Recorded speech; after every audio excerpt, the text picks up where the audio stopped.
Reuters had discovered errors in the Clinton Foundation, which is the way, been in the headlines all last week, the way that they reported government donors on their taxes. Now, the way that you would hear surrogates spin it, Dinesh, is that, oh, well, it's basically they forgot to dot some I's and cross some T's.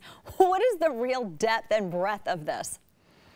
Well, I think the real depth and breadth of this is quite simple, and that is Article 6 of the U.S. Constitution says rather clearly that government officials cannot take money from foreign governments in the form of presents or titles or honorary awards of any kind without the approval of Congress. And here we're not just talking about any official, we're talking about the Secretary of State. We're talking about foreign governments and foreign-owned companies that are trying to get deals like the big Russian uranium deal out of the administration. Hillary is the chief representative of the administration in foreign policy. So in some senses, it almost looks like American foreign policy has a for sale sign on it because companies that want something out of this administration are forking over money in droves. And the Clinton people knew this, and this is why these classification errors occurred, because they wanted to hide that fact. Is she just running to not be indicted?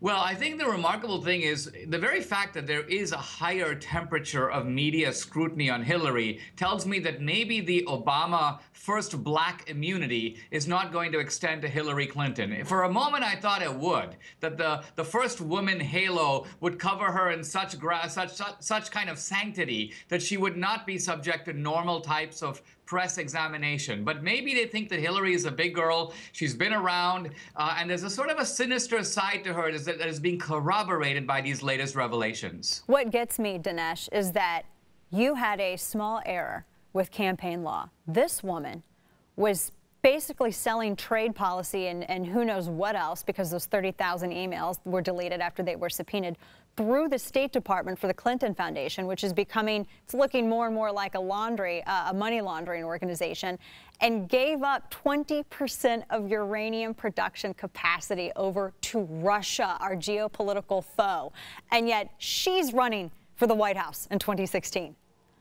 Well, when you look at the violations on the part of these leading Democratic officials, from Harry Reid, using his campaign money to pay for his daughter or granddaughter's wedding, now to Hillary, all these people are doing stuff that benefits themselves in a big way. My error, as you call it, was essentially a case that cost me money. I gave $20,000 more of my own money that I'm allowed to give, but I wasn't trying to buy favors. I wasn't trying to benefit myself in any way. Or sell uranium to Russia. There's this corruption of the classic type.